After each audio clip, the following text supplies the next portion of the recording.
Okay. Welcome. My name is Marco Russo. I will talk this afternoon about DAX, and this session is named Querying in DAX. We will see how to use DAX to create queries. And before starting, I want to introduce me, and then I want to ask a few questions about you. So first of all, I am BI expert or so-called consultant, and I wrote a few books about analysis services and Power Pivot, and these two products contains DAX as a formula language, as a language to define measures, and also as a language that can be used to create queries. And before starting, I would like to know a few information about you. So how many of you used MDX on a solution? So we have good knowledge about MDX, good. How many of you love MDX? You really love MDX, nice. Me too. And how many of you understand cell-by-cell versus block mode evaluation in MDX? How can you love MDX? And then, okay, anyway. Nobody. So how many of you can write a medium complex MDX query in a text box without any help, any hint, anything? Good. Me too sometime. I try. How many of you understand the freeze statement in MDX? Nice. Okay, you have something to study this evening. How many of you believe that MDX is just too much complicated? Me too. Okay. So this is the initial starting point. Many of you know MDX. And when Analysis Services 2012 has been introduced with the tabular model, and Power Pivot has introduced a couple of years before, there was a need for another language, because fundamentally this technology is based on the same architecture of analysis services, even if the engine is different. But the reason for creating a new language, a completely different language than the one that we already know, MDX, that many of you know, is because there was the need of a language that better fit in a new data modeling system, which is the tabular one. And this model also required something that was simpler to use. And so DAX has been designed to be simple, to be fast. It is not necessarily easy. I mean, you can start very quickly writing DAX expressions, simple DAX expressions. As soon as you need to create more complex constructs in DAX, it is similar to SQL. You have basic constructs that are very simple, but as soon as you try to combine them, you see that something is a little bit more complicated. The evolution of DAX has been the following. In 2010, Power Pivot 2010 has been introduced in the market as an add-in, as a free add-in for Excel, and we had the first release also of DAX. DAX was available only to write DAX formulas for calculated columns and measures. So something that was part of the data model that you create in Power Pivot. With Analysis Services 2012, DAX has been extended to be able to receive queries. So DAX became a query language with a simple extension to the language that we will see very soon. And this also allowed to create constructs that was supposed not to be useful only to write a number in a pivot table, but to obtain a result, for example, for reporting services. And now we also have a few information from the SQL Server Profiler about the query plans that DAX generates in order to solve the query. So this enables us to optimize the queries, but of course, some knowledge is required about query plan and how DAX works internally. And so what we're going to do today is just to introduce DAX as a query language, look at how the syntax works, how to handle more complex filters, and we will try to take a quick look about the DAX query plan and some best practices that we can apply today in our formulas and in our query in order to optimize DAX. So this is more or less the agenda for the next 70 minutes. So first of all, let's take a look about the DAX query syntax. Fundamentally, you just have one more keyword in DAX, which is evaluate. Evaluate is a keyword that we put before any DAX expression that returns a table. And the table is materialized as the result of the query. And you obtain a data set like you would obtain a data set from a SQL query. So it seems very simple, and the syntax is the following. Fundamentally, we have evaluate. Evaluate can be followed by any table expression, and we have some optional parts of the syntax, for example, to sort the data in a particular sort order. It is very similar to SQL, fundamentally. So what I'm going to do now is to show you a few examples by using a demo. And the first point is, OK, what we use to run a query. I mean, we can certainly create a query, a DAX query, for example, for reporting services or for your application. But when we want to write and test a query, which tools we can use? And the first tool that I can show you is the following. Just a second that I put here. And is fundamentally SQL Server Management Studio. When you connect it to a SQL Server database, sorry, to an analysis services tabular database, you can see, for example, all the metadata of your model, like it was, sorry, not this database, this one, AdventureWorks, not as a tabular model, but as a multidimensional model, because SQL Server Management Studio has been designed to write MDX queries. And the metadata that you see are those of MDX. However, you can write here any DAX statement and it works. The problem is that you do not have any help from IntelliSense or from the object model that you see here, because if you drag and drop, for example, the name of the table here, you will see this syntax, which is the MDX syntax for the name of this dimension. Whereas if you want to look at the data from a single table, you just have to remove the square brackets that in DAX identifies the name of a column. So fundamentally, if I want to see all the columns and all the rows from a table, like select star from table, we use evaluate followed by the name of the table. And as I said, I will not get any advantage from this user interface, except that I can just drag and drop this and then replace the square brackets with the single quotes, and I have to do other operation if I want to translate from MDX syntax to DAX. So if I highlight this part and execute this part, instead of executing an MDX query, I'm going to execute a DAX query, and I see the result here. So this is the first option I have. What if I say, well, I would like to have another tool that at least shows me the name of the table and the name of the columns in a more useful way? You have an option today, which is installing an add-in in Excel, which is called DAX Studio. As you see, it is installed here. If I open this add-in, I can connect to a local Power Pivot workbook of my Excel workbook or to a tabular server, so an instance of analysis services. If I do that, when I connect to analysis services, to the AdventureWorks database of analysis services, you can see here that the metadata are shown by showing the name of the tables, not the measure groups and dimensions, and I can also see, for every perspective, you can see different objects are highlighted or not, and also the name of the columns. Now, if I write evaluate here, and I drag and drop, for example, the currency table, and I click this button, I run the query. What happened when I run the query?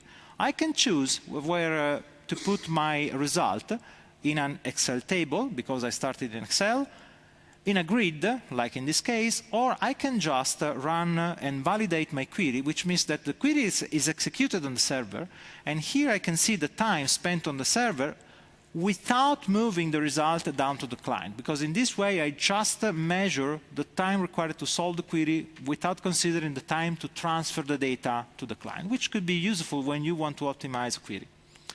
Now, the only reason why I'm not going to use DAX Studio during the session is because in the current version I cannot enlarge the font for this window. And so, because I will use many of queries that I already prepared in advance, here I can just zoom in a very easy way, and it is easier to you to read the query. But remember, DAX Studio is available on Codeplex. It's an open source project. I'm part of the team that is developing, and we hope to put much more features in the future. But you can download it and install it. It's free and is open source. So, evaluate, name of the table, is correspondent to select star from table. The syntax of evaluate allows me to add an order by clause. And if I do not specify order by, I cannot make any assumption about the sort order of the result. So by using order by, you can certainly get your data sorted in a particular way. Now, the syntax is very similar to SQL if you look at this result. What is the difference between SQL? I'm not specifying which columns I want to include in the result. I'm only specifying the columns that I want to use to sort my data. And the columns that you use to sort data has to be included in the result. Now, in this case, I'm getting all the columns from sales territory, but in general, you will see also with other queries that I always have to include the column also in the result. In SQL, you could sort by a column that is not visible in the result.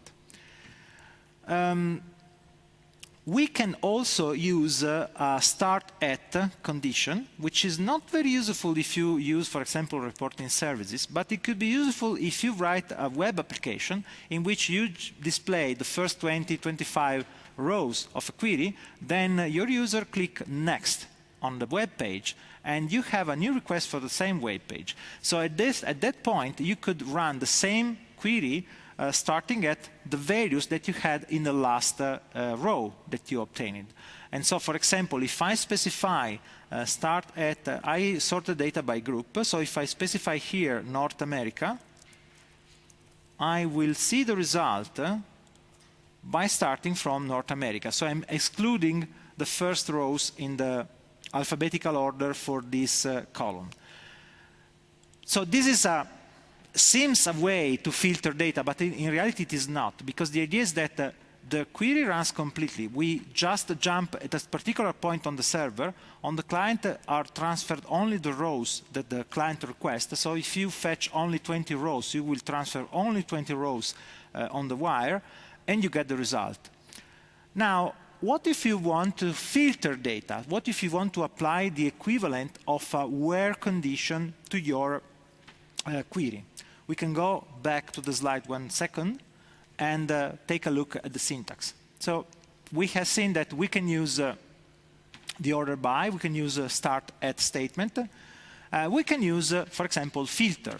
Filter is an easy way to filter data, because the syntax of filter is you pass two arguments. The first is a table, the second is a condition that has to be valid, has to be true for every row you want filter to return.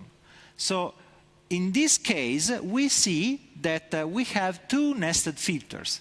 So it's like having two conditions that we could have put in an end condition in a single filter statement, I know, but this is important for the next example in which I will use another approach.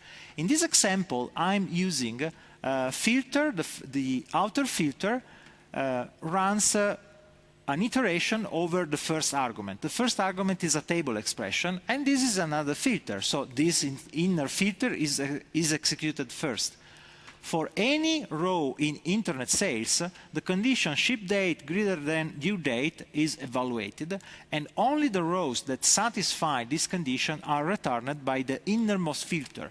At that point, the outermost filter will iterate these remaining rows, and only on these rows will apply the second condition. But you are executing an iteration, and then you execute another iteration. You have two sequential operations, and the innermost function is executed first. It's pretty intuitive because any functional language works in this way. But the point is that this syntax, which is pretty simple, is usually the one that you should avoid. You should avoid using filter when you can, because there is another way to obtain better performance in analysis services tabular and in Power Pivot. And this syntax is calculate table. So when you think about I want to filter my data in a table, I want to put a where condition in a select statement in SQL, the equivalent syntax is calculate table. Calculate table is like calculate in DAX, but instead of returning a scalar value, returns a table. So the argument that you pass as a first expression should be a table. In this case, directly a table. It could be another table expression, but in this case, it's a table. In this case, calculate table says, OK, I will return all the rows and the columns from sales territory, but applying the filter that I have in the second argument. So calculate and calculate table applies different filter context to the expression that you pass as the first argument. In this case, I'm saying I want to see only rows for United States. And I want to sort this data by territory country, which is completely useless in this case, but it is just to show an example.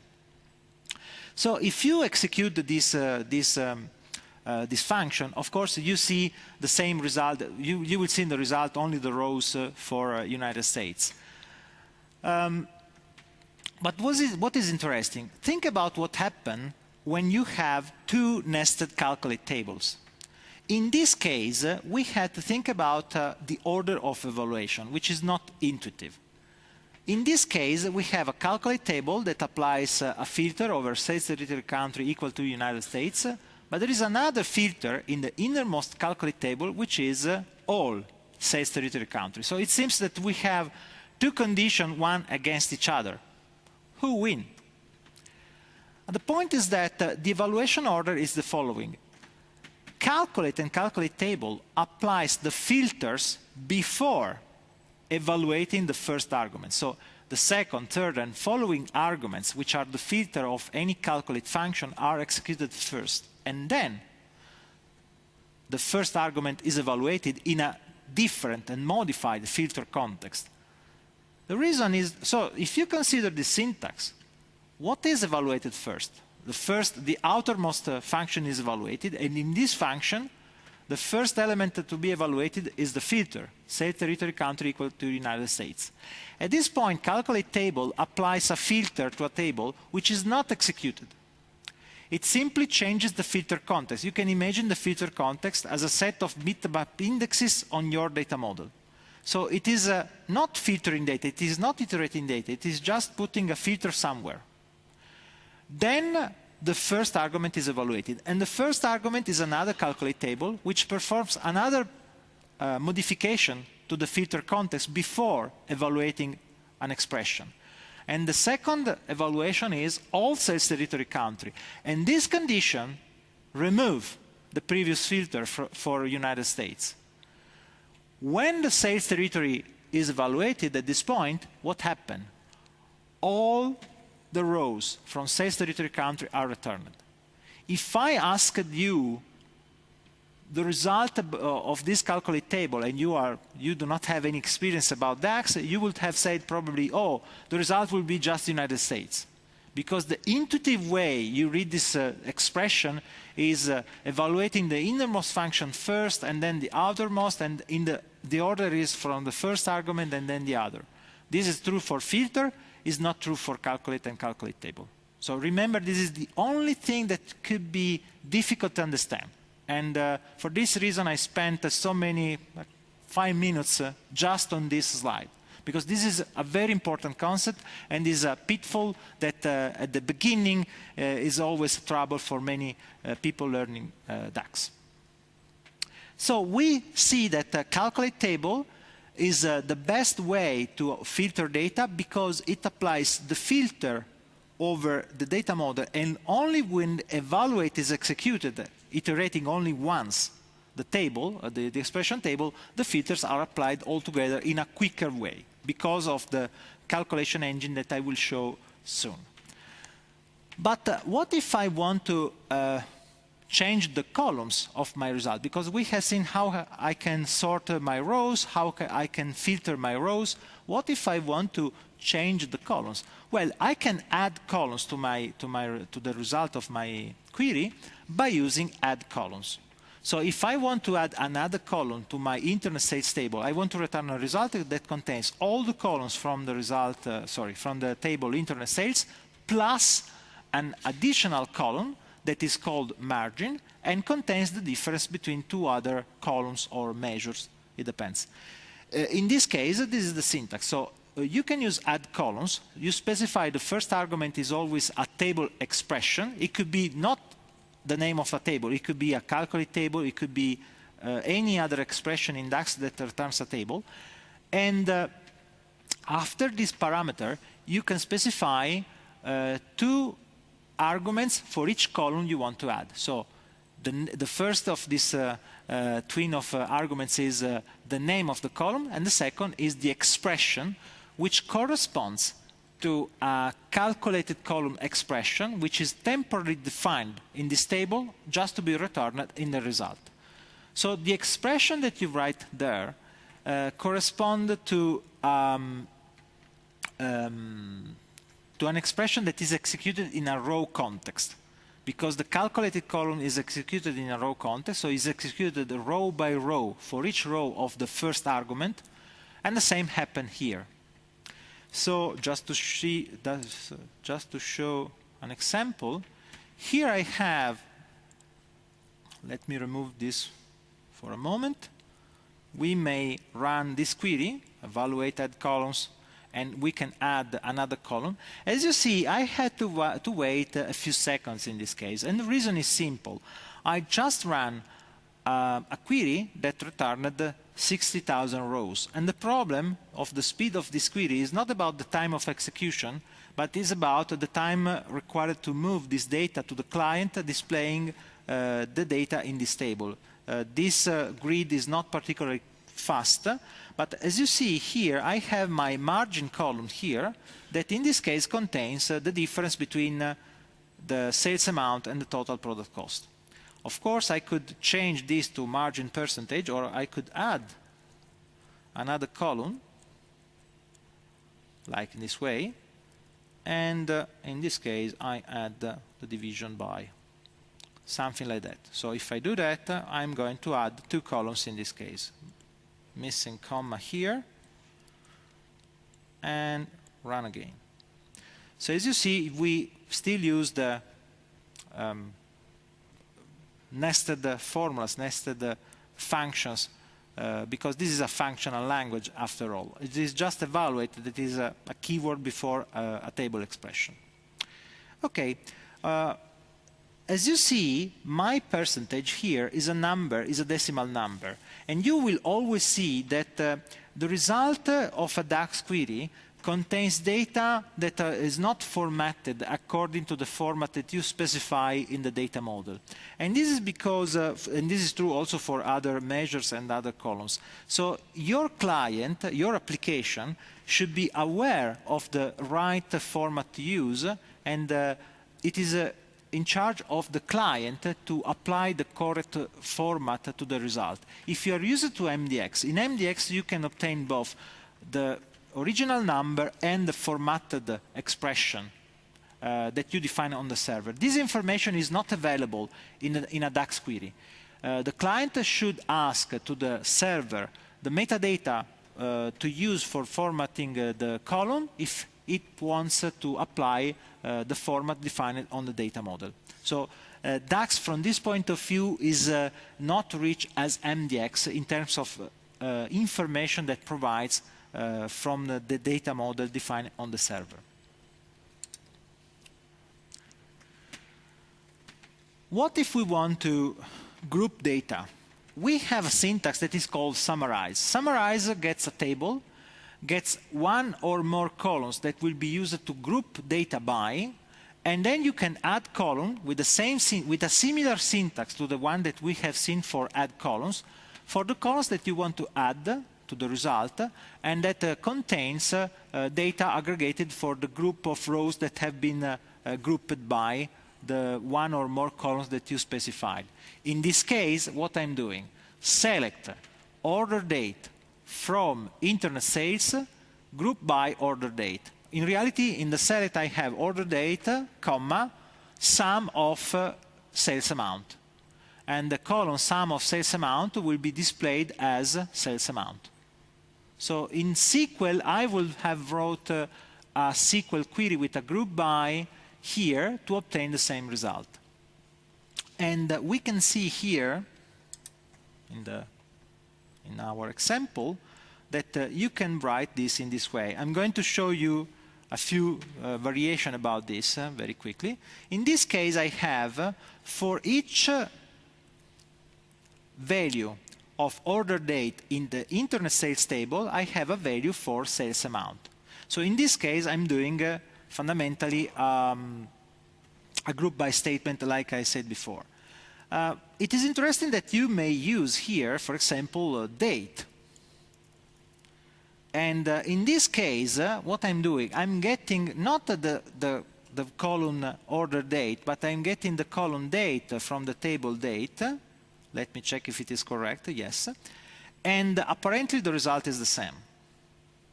But as you may imagine, it is not the same thing. In fact, at this point, instead of date, I could write year or calendar year. If I do that, my query is pretty much intuitive because I'm getting data for each year. I'm looking at the total of the sum of the rows in internet sales that correspond to that year. But if you think about the SQL query that corresponds to this query is another one. Is select calendar year from internet sales, inner join date, on internet sales date equal to date, group by calendar year. So in this case, you have a query that is using the relationship in the data model to perform an operation that in SQL would be more verbose. So DAX sometimes makes use of implicit relationships contained in the data model in order to join tables. We can imagine that we are joining tables, in other words. So we can use this syntax, of course, for example, for getting also data from not only by year, but also by, for example, month here. And in this case, I get, as a result, the value of sales amount for each year, for each month. Now, in this case, if you are using reporting services, it makes sense that you will calculate the total per year and the grand total on reporting services. So usually in reporting services, we don't have the need to get intermediate subtotals. But if you need subtotals, you have a syntax that allows you to obtain them. And this syntax is rollup. With rollup, you obtain intermediate result. Let me do this for both columns. If I run this query in this way, I will obtain exactly the same rows as before, plus a few rows that you can see here, one row for each year with a blank for the month. This is the total for 2005, 6, 7, 8. And the last one, blank and blank for both year and month, is the grand total. If you need to get this result, because your application will make use of this other additional rows, you can use rollup to obtain this result in a quick way. Now, let me go back to the slides. So the syntax is the source table is the first argument. Then you may have one or more columns that are the columns that will be grouped by. These columns can belong to other tables that have a relationship with the with the first argument, with the first table. And then you can add one or more columns that will be added to the result with some sort of grouping, some type of aggregation. In this case, the expression that you write here is not exactly the same as add columns, because in add columns, you execute an expression in a row context. You have a single row. Here, you define an expression that is executed in a filter context, in a context that is made by all the rows of the first table that have been grouped together in the same condition, in the same value for the same year or for the same order date. And so, the second part could be skipped. You may summarize by just writing internet sales and order date, internet order date. And if you think about this, this is similar to group by, but is also similar to something else. For example, if I write here, summarize, and I put here month, I comment this part. What is this? Oh, sorry. Yes, no, this is good. What is this result? This result could be seen like a select calendar year month from internet sales group by calendar year month. Okay. But it could be also seen as select distinct calendar year month from internet sales. From internet sales inner join data, blah, blah, blah. So in reality, when you do not add other columns, this is similar to a select distinct that always have the join condition between tables that you have because you are specifying columns from different tables. In fact, in this case, if you see, if I only include year, calendar year, what can I see here is that I have just 2005, 6, 7, 8. But it's interesting to see that if I evaluate all values from date, calendar, year, I can do an interesting discovery here because my calendar year contains more years, 5, 6, 7, 8, 9, 10. I have other 2 years. And these 2 years are displayed in this case and not in the summarize, because in the summarize, I'm performing an inner join with the internet sales table, an equivalent inner join with the internet sales table. And for this reason, I don't see all the years from date, but only the years in date table that have at least one transaction available in internet sales. For this reason, you have to think about an inner join, not a left join, if you want to make the comparison to SQL. Okay. We have seen the use of rollup, and this is just a slide to remember the syntax.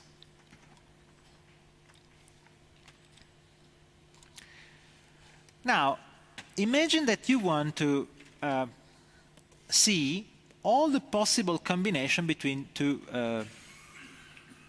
columns. If you use summarize, as we have seen, also in a single table, you will only obtain the values for which there are transactions. Imagine that you have a list of products, and you have a few products with a color and the size, other product with a color and the size. You may, if you look at the list of the colors and the list of the sizes, you may have a number of combination, but you may not have products for any combination. You may have combination of color and size that have no products at all. If for any reason you want to obtain in your result, in your query, also the rows for which there are no products, the combination between color and size for which you do not have any product, you can write this in this way. So cross join is a function that gets two tables and produce the Cartesian product between two sets of rows with all the combination. In this case, the result of the cross join is a table that has only two columns and contains all the combination between these two columns. For each one, we go and add a column that counts how many rows exist in the product table using a related table, because the table that we create in this way is like a virtual table that is related, that has a relationship with the original product table. For this reason, we can use a related table. So this is just an introduction to what are other set operations that are available in DAX. Unfortunately, we do not have, we have cross-join. We can use cross-join not with this, not just with this thing, but with any table expression. So also with table expression with more columns. The problem is that in DAX, we do not have union. We do not have intersect. We do not have except. So we miss a few important set functions that will solve a lot of common business problems that we can easily solve in SQL thanks to these functions. This lack of functions sometimes is a trouble, I have to say, and I hope that in a future release of DAX we will see this function available for another usage. If you remember, the evaluate statement also contained an initial optional part that is define. The define statement allows you to create a measure that is local to the query. You can assign an expression, a DAX expression, to a measure that is just local for this query. It is similar to the MDX syntax with member, in which you define a calculated member or a calculated measure just for your query. You can, even if the measure that you write is not necessarily related to a table, you have to specify a table name when you define a measure because internally it has to know where this measure should be displayed in theory. But remember, a measure is global to the data model, and so when you reference the measure, you should avoid placing the name of the table. And for example, subcategory count is an example here where we do not specify the table name. But of course, if you specify also the table name is not a problem. One important consideration is that creating local measures in a DAX query do not have a penalty for performance. And this is important because if you come from MDX, you should know that in MDX, it should be better avoiding creating local measures in an MDX query because of performance. Because the result of a local measure is not stored in cache from in analysis services multidimensional. But in DAX, this does not happen, or better, in DAX we have a completely different behavior, and so we do not have to pay penalties for defining local measure, and we do not have bad performance. So we will see the same performance if this measure is defined here or if it is defined into the data model. And so this is an important thing. And of course, sorry, defining local measure is important if the same expression is going to be used multiple than once in your complete DAX query. It simplifies reading the formula also. And so this is just the recap of what I just said. In tabular, you do not have performance loss because you create local measures.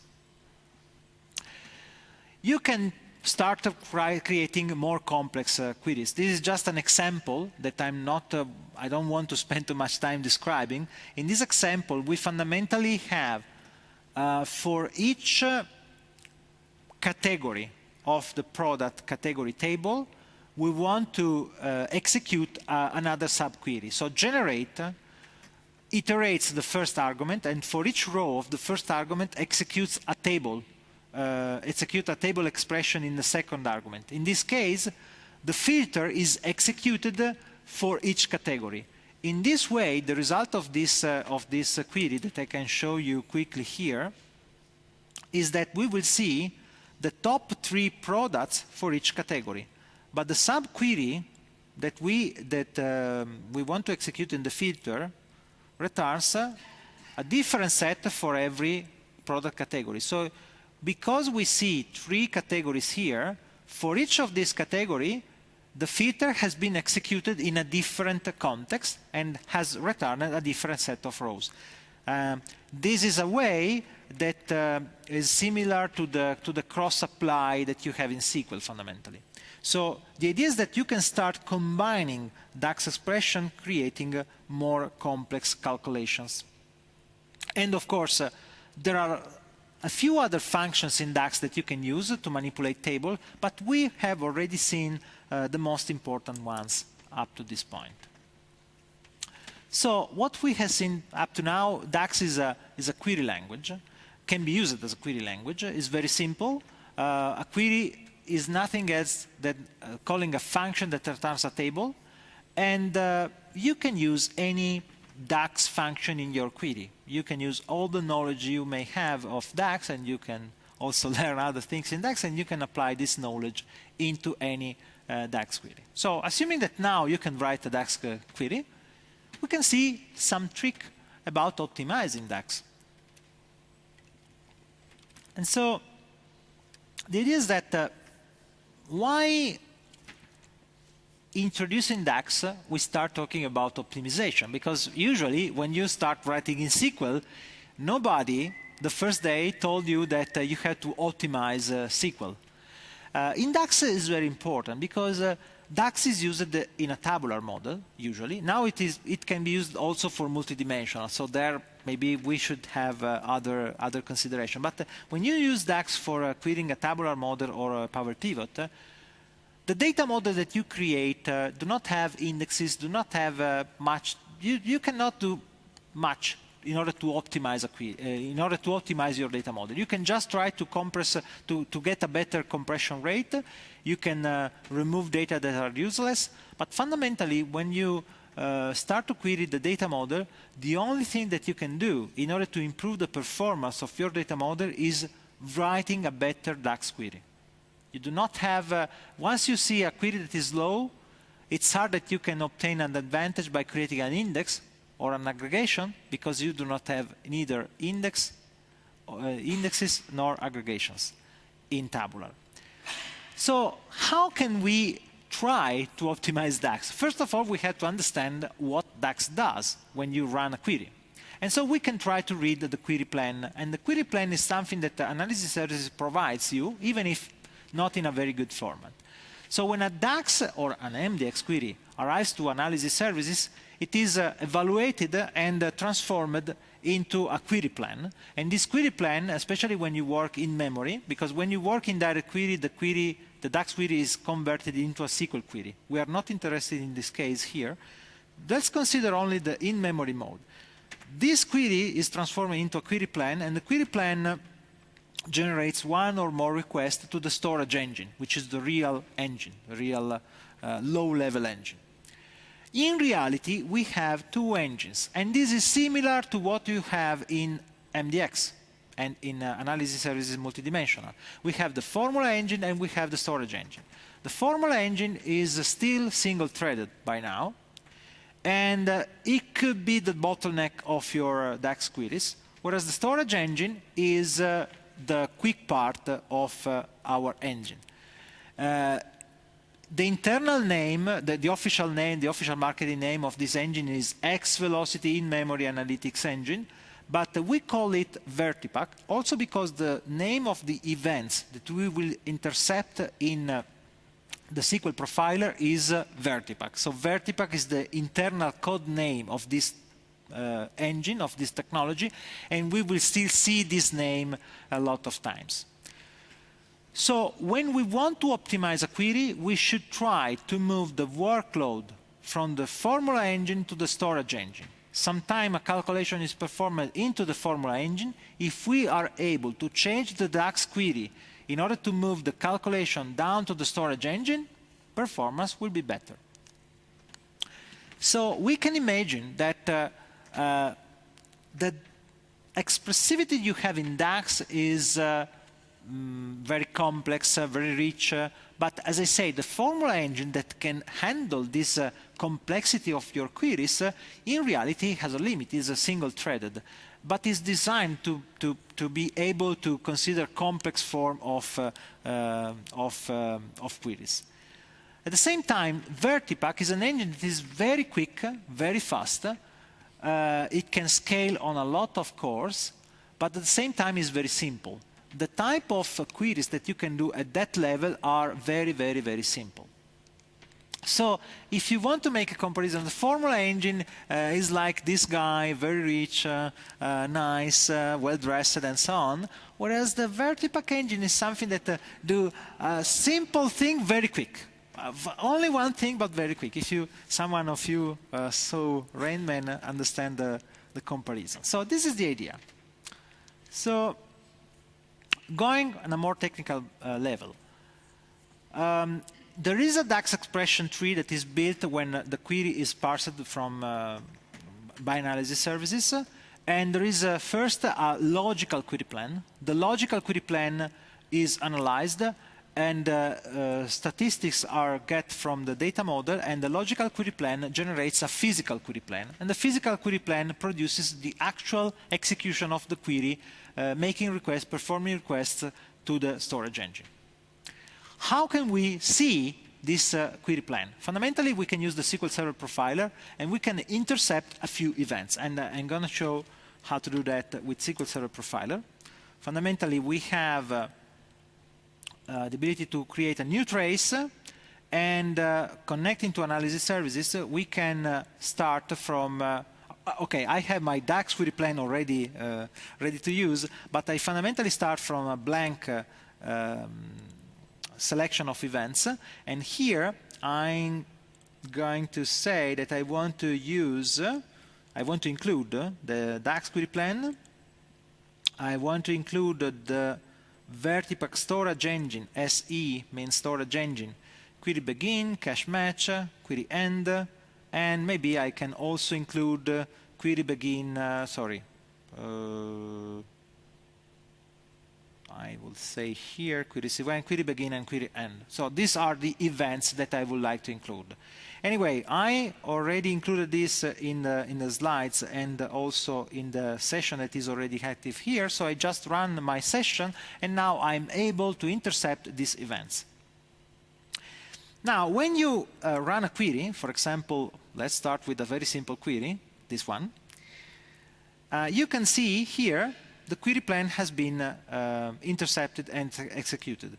As you see, we have several events here. The DAX query plan has two types, the logical query plan and the physical query plan. After the logical query plan, you can see Vertipack request, like query begin and query end. Query end also contains a few information about the time. Now, probably this is very quick, so we have we have elapsed time equal to 0, but the duration here will contain the number of milliseconds that have been required in order to solve this specific request to the Vertipack storage engine. Now, let's take a look at what is included in the information that we can read. So, our query is this one, and we see evaluate sales territory. Okay, nice. This is the DAX query we wrote. Then we have the DAX query plan, and we have this strange line here. I will talk more about this later. Then we have a few requests here. Oh, this seems SQL, select from, nice. And then we have another query plan. This time we have more rows and other information with some number of records, a number of fields, and so on. So this information is not necessarily easy to read, but at least is something. And we can start working on that. Let me go to the slide one moment. In a future release of DAX Studio, in reality we already have a prototype, but it is not released by now, we fundamentally intercept these events from the SQL Server Profiler. We remove some information from the text that you have seen that are not so useful for the end user, like for example some global unique identifiers that we really don't need when we read this information.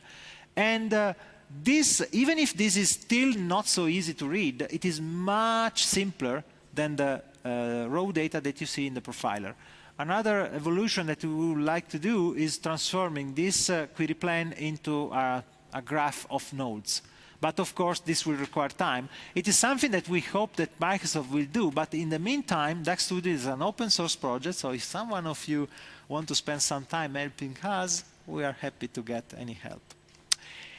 So let's try to understand how this works. So in this case, I get a query, which is not the simple one that you have seen before. And this query fundamentally runs a summarized statement that gets for each province the total of sales amount in internet sales only for a particular customer. So the filter that you see here that could have been written in a simpler way by fundamentally writing only customer last name equal to NN instead of writing the entire filter. But this is just a little detail. Fundamentally, this is a summarize executed inside a calculate table that applies a where condition. So it's a group by in a where condition. So what happens if we write this query and we monitor this query? So let's take a look at the example that I have prepared here. So this is the query that you have seen in the slide before. Now I go here, I cancel this previous session, and I run my query again. Now, I have to select the right one, run this query, and now I go to my profiler here. So let's ignore the first 3 rows. As you see, we have, again, we have a query here, received in this point, but as you see, this time the Vertipack logical query plan appears after a few Vertipack storage engine query. What is the reason? If you know, a query engine need to know some statistics about data. And in order to get statistics about data, the query plan requests, the query engine requests the data from the storage engine. So we do not have statistics. We have actually storage engine queries just to know how many rows we have, how many distinct values we have for this column. There are queries running for that because the engine is so fast that it is faster to run the query at the storage engine level than getting statistics and updating statistics. So just to imagine what is happening. So we have a few information here. This time, as you see, we have also the syntax that you see for the Vertipack storage engine queries is a SQL select statement, which is not a real language that you have. This is just a way to represent this query that internally is an object graph, is represented in a textual format, understandable for we humans. And so they used a syntax that resembles SQL, but this syntax does not exist. This query, you cannot run this query in a textual way. It is just a way to represent an internal object tree. So as you see, there are a lot of strange names here, like this global unique identifier. And so in order to simplify the visualization, we have a few slides that fundamentally try to recap what happens in this query. So we have this Vertipack query that gets the data, the list of customer keys from the customer table where the last name is equal to an AND. In a previous version of analysis services, there was just the key of an AND. In this case, in the current version, the last version, instead of 81, you see actually an AND string. So the storage engine query displays a more meaningful name that you apply to the filter. The second query, in this case, performed the joins between province code, between internet sales, customer, and geography.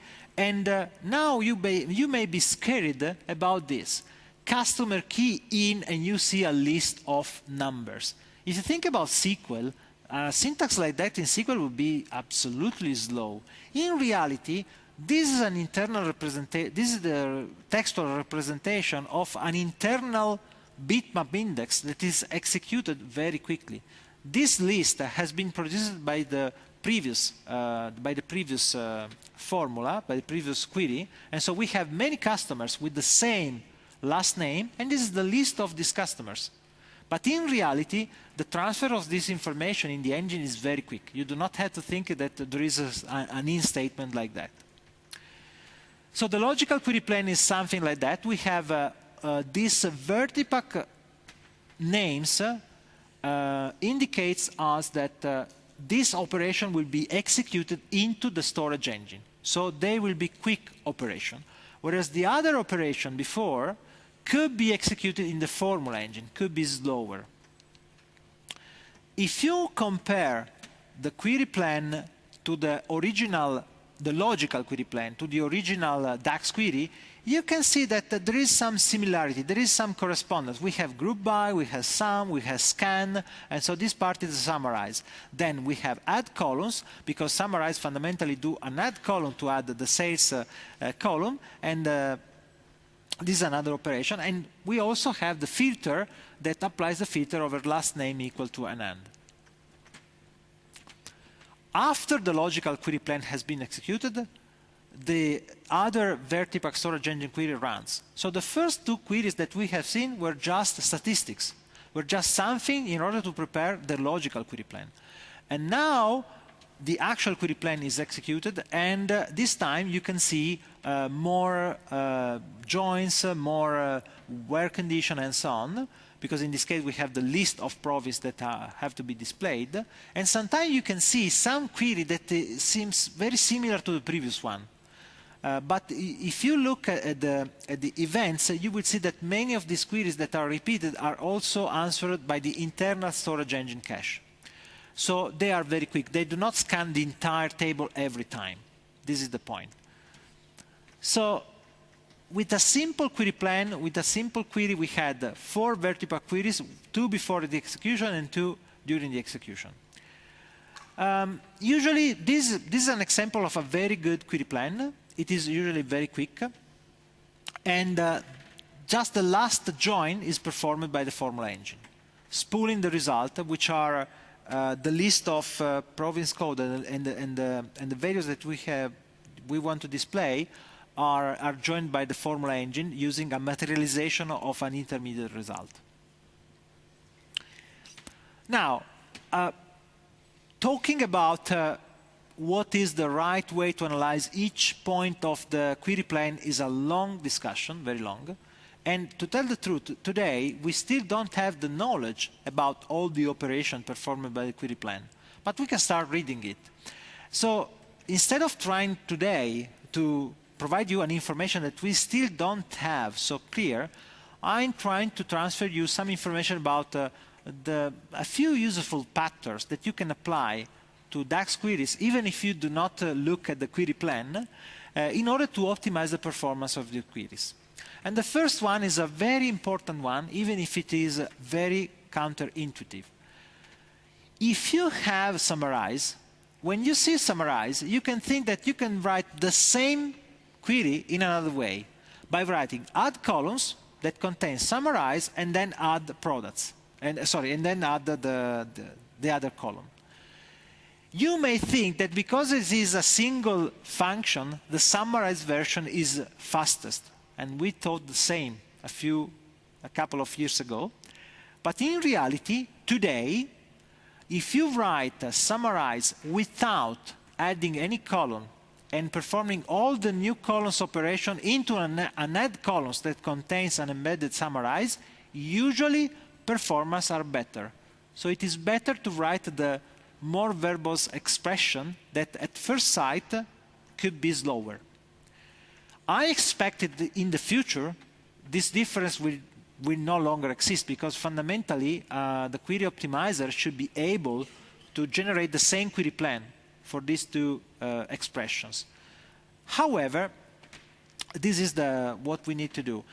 Summarize is required. You have to write the expression in a new column inside summarize just in a few particular conditions. For example, if you want to write a top n inside for each product category name. So, for example, you want to get the total of the sales for the top 10 products for each category. In that case, you will not be able to do the same in products, especially if you have more complex filters active. Here you can see a link to an article that describes this optimization in more details. But fundamentally, the idea is very simple. When you use summarize, just use summarize like a select distinct, not as a select group and as a select with the group by. This is the point. It's strange. It will change, but today this is Question, sorry? This is a question for the development team. I try to understand. We had a discussion, but fundamentally is not. I think there is a. I think that the reason is that the query optimizer today do not generate necessarily the most optimized plan. I don't have I mean, we discussed this a little bit, but I don't have a good answer to you today. And we don't have people from the development team at the conference, unfortunately.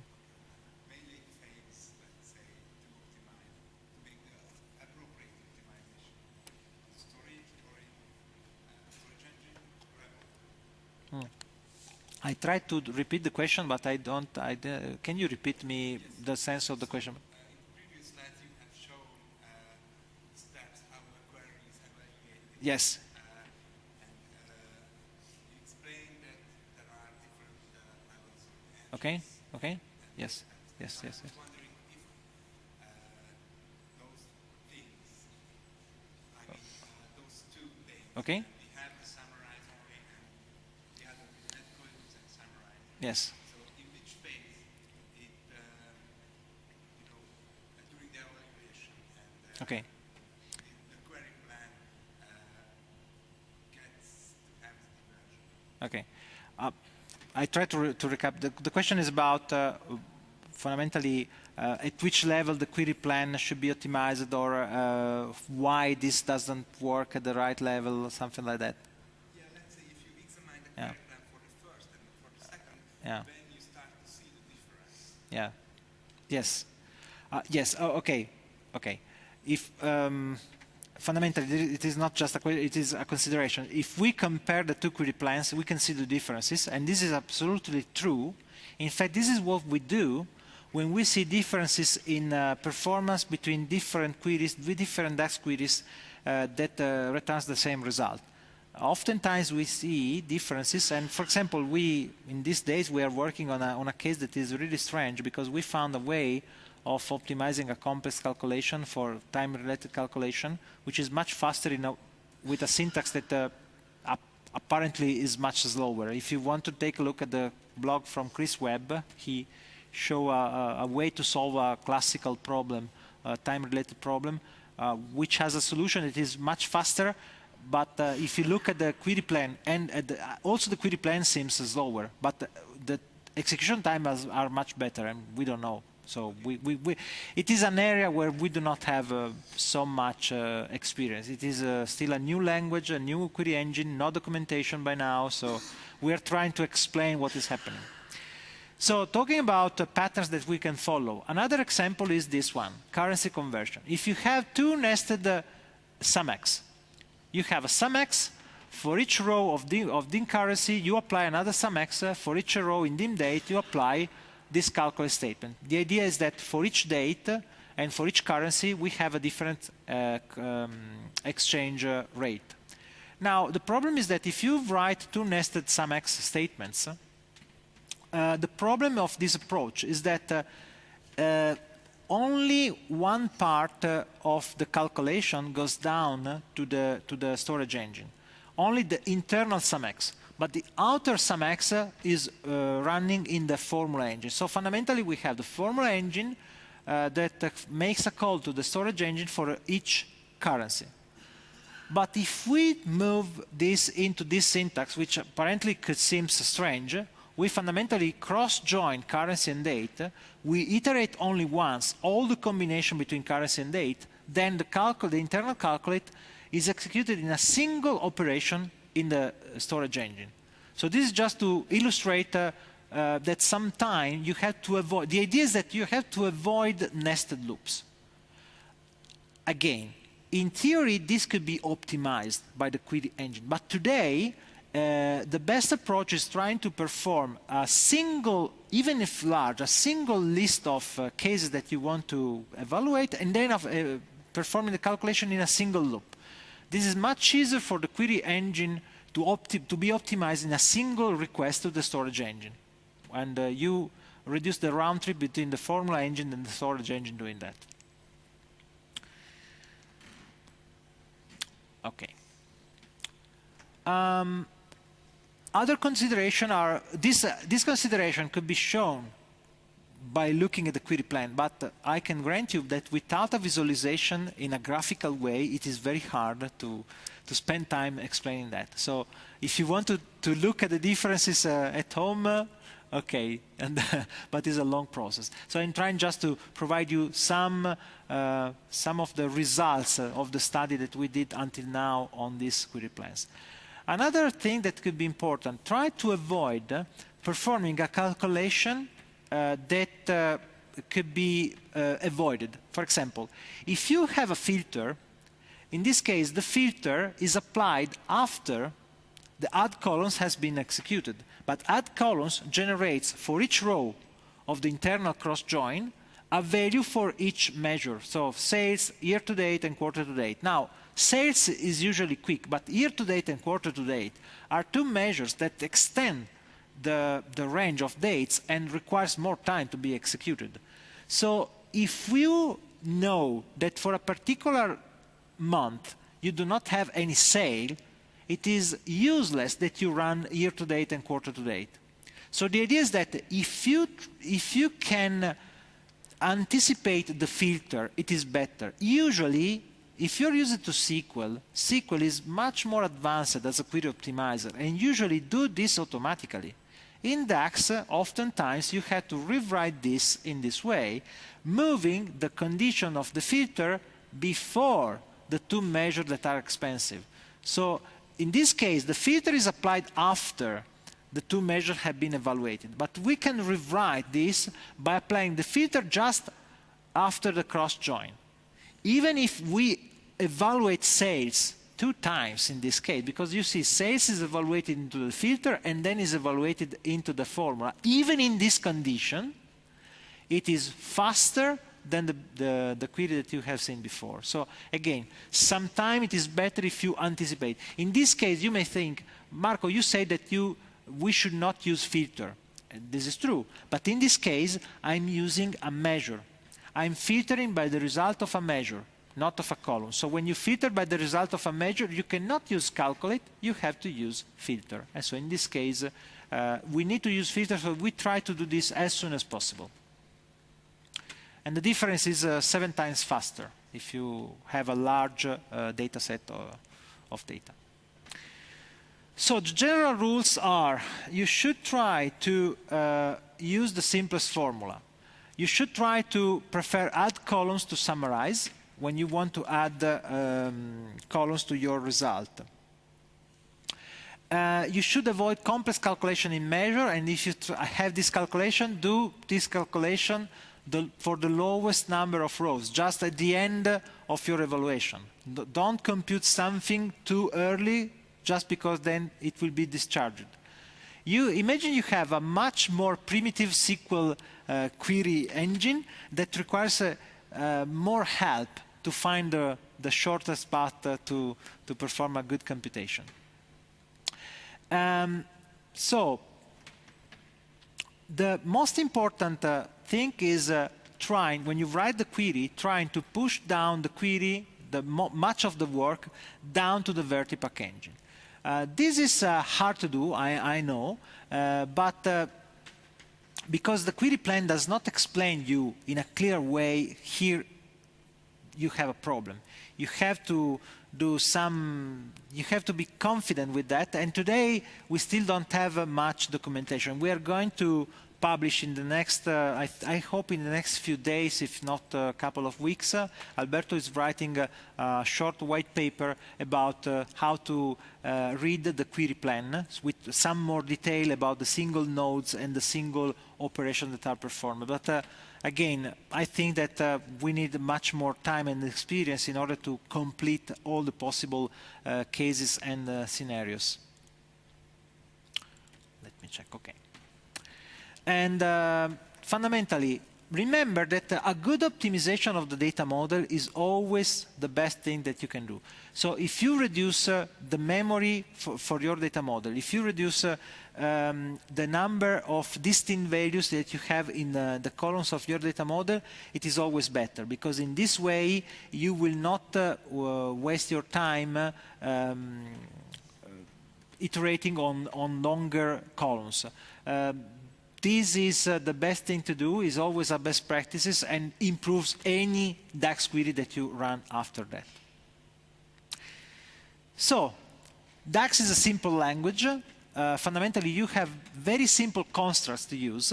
You have to learn DAX, you have to learn calculate table, and all the functions that you have in DAX. Today we have seen evaluate, and we have spent time on a few functions that are not usually used in DAX formulas, like summarize and add columns, for example, and also cross-join, probably. The only way to optimize tabular or vertipack is optimizing DAX, because you do not have many ways. When you have a slow query, don't think to optimize this by rewriting the data model. This could be true if you can reduce the data, the number of distinct count, but considering the rows that you are evaluating, usually the best thing you can do is trying to write the query in a different way, trying to reduce the number of iterations that you perform, operating on columns instead of tables, because in this way the iteration, especially for the filter, which is usually the bottleneck, filter is always dangerous when you filter over a fact table, for example. It is better to filter over a single dimension, or better on a single column of a dimension, because the number of distinct values that you will iterate is smaller. Sometime you may have to change the data model. Sometimes you realize that the data model that you have has to be changed in order to allow you to perform some optimization. And changing the data model could mean removing relationships, removing tables, having a schema that is more similar to a star schema than to a snowflake schema. The normalizing usually improve the performance. Do not increase I mean, you improve the performance and you reduce the execution time, whereas complete normalization usually produce bad performance, because relationships have a cost. Every time you have a join, it is quick, but every join has a cost in memory and has a cost of scan time. So the star schema is the good balance. If you have the star schema as a reference model for a tabular, you are in a good position also for the performance. So DAX is simple, it's not easy as always, but fundamentally is also a fun part for this. You will have a few resources. As you have seen, I have a link, and there are other articles on sqlbi.com, which is the website on which I and Alberto write articles. And I don't remember if there are also other sessions related to DAX. I think there are no other sessions. In fact, I don't have any slide for here.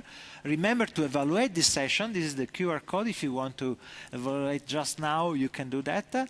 Thank you for attending. We have a couple of minutes if you have questions. Thank you.